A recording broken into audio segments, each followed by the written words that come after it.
Good morning. Hope you guys are having a fabulous day already. We are going to get started on page 7, Escaping the Curse of the Roller Coaster. All right, here we go, 15 minutes. Oh, I'm a couple minutes early. I hope people are able to get on here. Maybe I should wait a few minutes.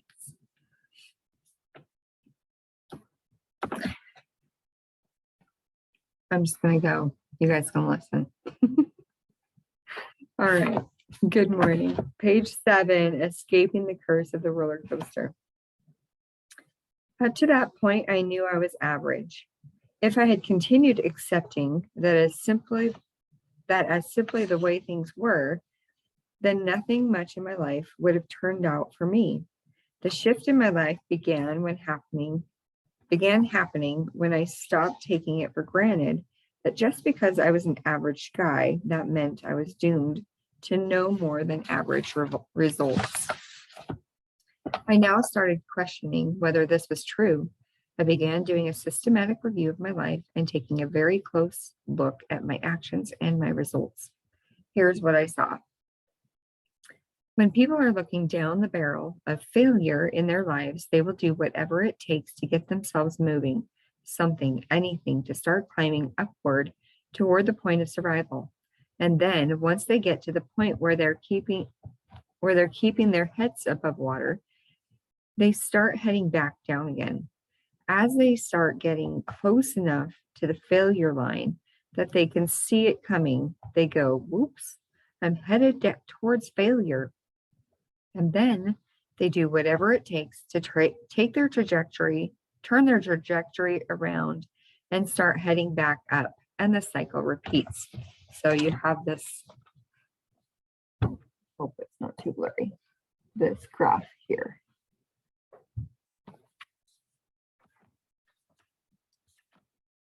That's what I'd been doing. And that's what so many people do, living their entire lives like this, oscillating between failure and survival, striving towards success, and maybe even reaching the level of success, but then inevitably turning around back down again. We do this in our finances, in our health, in our relationships, and in our lives as a whole. Why? Well, you could say it's because we sabotage ourselves for all kinds of reasons. Our father was mean to us, so now we're mean to ourselves. We're conflicted because society sends us mixed messages. We've fallen into a pattern of self-sabotage because for some reason, we don't feel we deserve success. And maybe some of those things are true for you. Heck, maybe they're all true. I have no idea, and truthfully, I don't really care because none of that matters. The truth is, whatever other factors may or may not be there, the only reason we keep following this roller coaster of almost success and nearly failure, this sine wave of mediocrity, this curse of the average, is that we're missing one simple point. That was the point I stumbled on. As I began examining my success and failures, what I gradually realized was that the very same activities that had rescued me from failure, that had carried me from the failure line up to the survival line, would also rescue me from average and carry me from the survival line to the success line, if I would just keep doing them. So he has this other graph here, and here, right, is where you can change your trajectory. And that was exactly the point. That was exactly what I was doing. Once I got a little way above survival and was starting to head up into the warmer waters of success without realizing it or thinking about it, I would stop doing the things that had gotten me there. Naturally, I would then start sinking back down again, back down toward the survival and beyond, back down toward the failure line. And I did that every time. That's the only reason our lives follow that roller coaster. It's that simple. As soon as we get away from failure and up past the line of survival, we quit doing the things that got us there. You know what that means? It means you already know how to do everything it takes to make you an outrageous success. That's how you've survived up to this point. And if you can survive, then you can succeed. You don't need to do some brilliant, impossible thing. You don't need to learn some insanely difficult skill or have some genius level brainstorm of an innovative idea. All you have to do is keep doing the things that got you this far, which is exactly what 99.9% of the people don't do. What those things are, why most people don't do them, and how you can live an outrageously happy and successful life by doing them is what this book is all about. I began to realize that there was a profound success secret hidden within the roller coaster. If we would just keep doing the things that got us from failure up to survival in the first place, the things we already know how to do and we already are doing, they would eventually carry us all the way to success. What exactly are those things? What are the actions that move us upward on the curve? And what are the actions that drive us down? I'll tell you what they are in a single word: simple. The things that take you out of failure and up toward survival success are simple. So simple, in fact, that it's easy to overlook them. Extremely easy to overlook them. It's easy to overlook them because when you look at them, they seem insignificant. They're not big, sweeping things that take huge effort. They're not heroic or dramatic. Mostly, they're just little things you do every day that nobody else even notices. They are things that are so simple to do, yet successful people actually do them, while unsuccessful people look at them and don't take action. Things like taking a few dollars out of a paycheck, putting it into savings, and leaving it there. We're doing a few minutes of exercise every day and not skipping it. We're reading 10 pages of an inspiring, educational, life-changing book every day. We're taking a moment to tell someone how much you appreciate them and doing that consistently every day for months and years. Little things that seem insignificant in the doing, yet when compounded over time yield very big results. You could call these little virtues or success habits. You could call these little virtues or success habits. I call them simply daily disciplines, simple productive actions repeated consistently over time. That, in a nutshell, is the slight edge. Good morning, Angie. I am at Beach Bum or Millionaire on page 10. Perfect. Thank you. Good morning. You're welcome. The reason I'm telling you the story of the beach bum and the millionaire is that it's not only the story of my life, it's the story of your life too.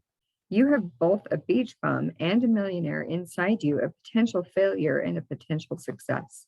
We all do. What makes the difference in how things turn out? Actually, you do. The truth is, you have complete control over the direction that the rest of your life takes. Since that night of despair, I have built some very successful businesses and earned more money than I ever dreamed of back when I was a corporate manager or solar energy entrepreneur. I've also experienced more joy and fulfillment in my relationships than I knew was possible. As I write these words, I am healthier, more energized, and more alive today than I was 10 years ago. I'm happier today and have better relationships and a more satisfying professional life than I did 10 years ago. And 10 years ago, things were already going pretty well. In fact, my life today is better in every way than it was 10 years ago. And I expect to be saying the same thing 10 years from now. Of course, I could lose it all tomorrow. It's happened before. I had to survive. But there is something I cannot lose. And with that one thing, I could start from scratch and build it all back up again and do it in record time. That one thing is the slight edge. One more thing, when I say millionaire, I'm not talking purely about money or financial success. I'm using the term here as a label for success, but it's only a label, a metaphor, just as beach bum is only a metaphor. When I say millionaire, I mean someone with $1 million smile, with 1 million friends, with $1 million worth, heck, $1 trillion worth of joy, love, contentment, fulfillment, great relationships, curiosity and fascination, passion and enthusiasm, excitement and accomplishment, a fortune's worth of life in their life. I want that for you. Personal stories from the Slight Edge readers. When the Slight Edge first came out, I sent it around to a few friends who had asked for copies and figured that would pretty much be it. Then I started getting calls from them saying how much they'd gotten out of it. I discounted much of what they were saying because, after all, they were friends. But then I started hearing from people they had given the book to, people I didn't know. Things started taking off from there. Before long, we were hearing from hundreds of people about how the simple principles the Slight Edge had touched and even changed their lives.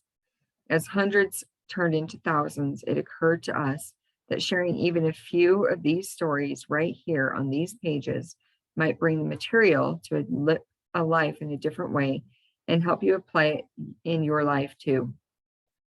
Starting with the next chapter, and at the end of every chapter, we'll share 1 or 2 stories from the Slight Edge readers talking about how the Slight Edge has an impact on their lives. Essential points from chapter 1. 1. The same activities that take us from failure to survival would also take us from survival to success if we would just keep doing them. 2. You already know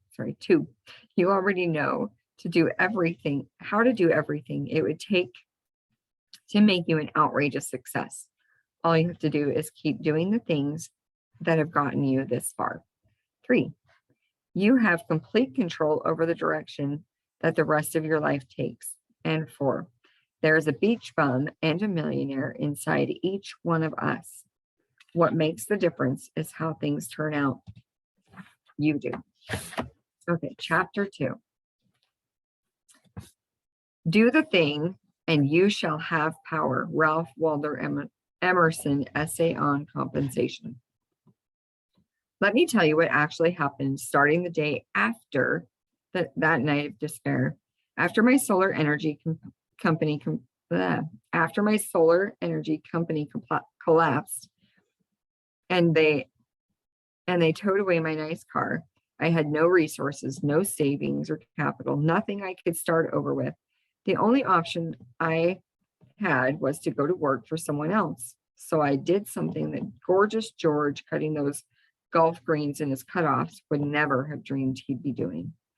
I went into sales. You have to understand, I hated sales. When I was starting out, that was the last thing I wanted to do. When I first went to work for Texas Instruments, my intention was to work my way up in management. They had other ideas. If you want to be in management, they told me, you have to start in sales. I was horrified. I knew absolutely nothing about sales, and the idea terrified me. I had no natural gift for it. I didn't have the patience, and I am no natural born silver-tongued smooth talker. But sales, they wanted, so sales it was. And over time, I got used to it. And then something ironic happened. Over time, sales changed my life. Not the process of sales itself. It was the training involved in the course of going through all kinds of courses, workshops, and sales-related training material. I was exposed to a huge amount of valuable information, but it wasn't even the information itself that changed my life. Ironically, it was the thing that I eventually realized was missing in all that training and information, the thing that was far more valuable even than all that priceless information. It was what I call the first ingredient. After that night of despair, having no resources of my own, I went to work for a direct marketing company. In time, I built up a good-sized sales force, and then went on to build a couple of other successful businesses, one of which eventually appointed me CEO. Based on that experience, I then started a personal development training company called the People's Network, or TPN. At TPN, we produced nearly 1,000 television programs, all on all sorts of topics from finance to relationships, and had the opportunity to work with some of the greatest authors, thinkers, and thought leaders of all of our time. Because the position I was in, I found myself at the epicenter of the personal development movement, spending time with such legendary figures as Jan Miller, the famous literary agent for personal development authors, Dick Snyder, then CEO of Simon & Schuster, the biggest personal development publisher, Jimmy Bowen, the music producer, and Oprah Winfrey. During those years, we produced and provided some of the best information on how to become successful available anywhere. And thousands of people use that information to improve their lives a little or even a lot. But for many others, so many others, that golden, priceless, incredibly insightful information seemed to have hardly any effect or no effect at all. It was mystifying. I had learned so much and gained so much from this stuff. These teachings were life-altering, yet I was seeing all these people eagerly taking it all in and not really getting much benefit from it. In the course of that experience, I came to a sobering realization. Everything these great teachers were talking about worked, but it wasn't working. People were trying to follow it, but when the quantum leap they were looking for didn't happen in the first 30 or 60 or 90 days, they would quit. No matter how much information there is, and no matter how good that information is, if the person consuming it doesn't have the right catalyst, the catalyst that will allow them to apply that information effectively, then success will elude their grasp. It's like eating the best food in the world without the intestinal capacity to digest or absorb it. It may be fantastic, incredibly accurate information with amazing insights and a track record to prove success, of proven success, but it just goes right through you, leaving you as weak and hungry as you were before you ate it. I saw it happen hundreds and thousands of times. It wasn't for lack of trying, and it wasn't for want of desire. If you've ever been told you'll get it if you just want it bad enough, I'm here to let you off the hook. It simply isn't true. Just wanting something doesn't necessarily get it for you. Not even when you combine wanting with trying really hard and working really hard. You can want all you want and try yourself blue in the face, but it still won't happen, not without the first ingredient. Okay, I'm going to stop there. Why diets don't work. We'll start there tomorrow. See you later, guys.